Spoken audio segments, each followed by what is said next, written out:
Last week, a friend of mine asked me what was the main thing I learned from my Camino experience, and I didn't hesitate with my response.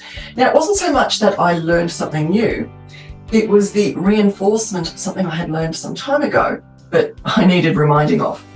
You see, when I got to Santiago de Compostela, I headed straight to the apartment that I was booked in. I was tired, I was wet because I'd been walking all day to get there in the rain. I was also in a fair amount of pain because I had also re-triggered a stress fracture in my foot. Now, because of my sore foot, for that week, I had been forwarding my backpack to my accommodation each day, and that was really to keep the weight down. Now, although I had arrived in Santiago, it seemed my backpack hadn't. Well, not to worry.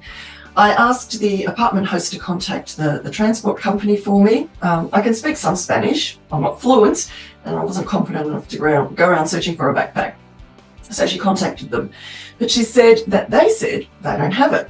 And they hadn't been to the hostel that I had stayed in the night before for a few days. Now, I knew that wasn't right because they had delivered my backpack to that hostel the day before. So anyway, I contacted the hostel to see if my backpack was still there.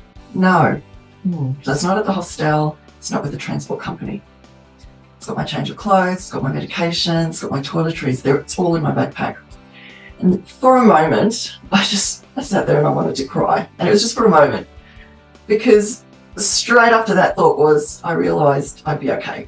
You know, I was in a reasonably big town, I could easily buy a few things, I had insurance, I could claim things back. It's just a bit of a hassle. You know, tears were going to be wasted energy. Anyway, I decided to contact the backpack transport company myself, and in between my broken Spanish and his broken English, I managed to explain that they had in fact been to the previous hostel because they had delivered my backpack there. So lots of toing and froing, thank goodness for Google Translate. Eventually he said, you know, I'll take a look. Now in the meantime, because I'm doing this on my phone battery was fast depleting. Where was my charger? In my backpack, of course. Now the check-in lady told me where I might find a store that had phone accessories, so off I went. Still tired, still wet, still in pain. I got lost and I wandered around Santiago for over an hour, but eventually I did stumble across a store. Not sure if it was the same one she had in mind, but I got myself a phone charger. All right, heading back to the apartment, I got lost again, so even more walking on a very sore foot. Now eventually I found my street, and in the distance, what did I see? There was a man standing outside the shop front of my apartment, and on his shoulder, my backpack. Now, using my most animated miming skills, from a block away, I waved him down, pointing at the pack, pointing at me, trying to convey that this is mine. Now, he did see me. And so I hobbled over to him as fast as I could, and I gave him the biggest hug. I was so happy and relieved because now I had everything that I needed. So out of that experience, what was it that I needed reminding of? Well, if I hadn't gotten lost twice, if I hadn't been hobbling around Santiago, but perhaps walking quickly, if I hadn't been going through all of that for that exact amount of time, I would have missed the man with my backpack. You see, the shop front was the drop-off point for backpacks, and it was closed by this stage. So all of those events, as painful and frustrating as they were, they got me to the exact right spot at the exact right time. And I needed reminding of that. To trust that everything happens exactly as it's meant to, when it's meant to. And I had learned that lesson well over 10 years ago at my mum's funeral. You know, mum's funeral was timed. Now, if you've ever had to arrange a funeral, you'd know that everything runs to a schedule. You know, the service goes for a certain amount of time, the drive to the cemetery takes a certain amount of time, the burial service takes a certain amount of time.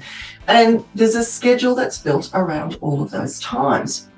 Now, I remember standing in church getting more and more agitated because the priest had decided to do a longer service than we had agreed. And I was just so furious. And I could see the funeral directors, you know, they're being very discreet, but they're getting on their phones, stepping outside. They're trying to reschedule everything that had been pre-booked. I was stressing, I was angry. This was the last thing I needed on the day of my mum's funeral. Now, eventually we left the church, we drove to the cemetery, had the burial service, and then we went to some tea rooms for refreshments.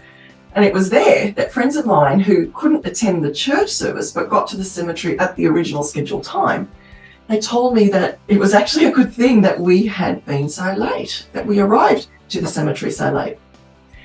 You see, it had been raining all morning, and the grave that had been dug the day before, it had collapsed on itself. The diggers had finished redigging the grave just before we arrived. And that was the first time I got it, that even when things seem to be going wrong, I need to trust that things are working out exactly as they need to. It comes down to trust. Trust in God, the universe, source. Use whichever term resonates with you, that God has your back. So even when things seem to be going wrong, when you're going through painful experiences, when things aren't going to your plan, to your expectations, or to your schedule, there is a power at play that is ensuring that all things work together for your good. I'll catch you next time.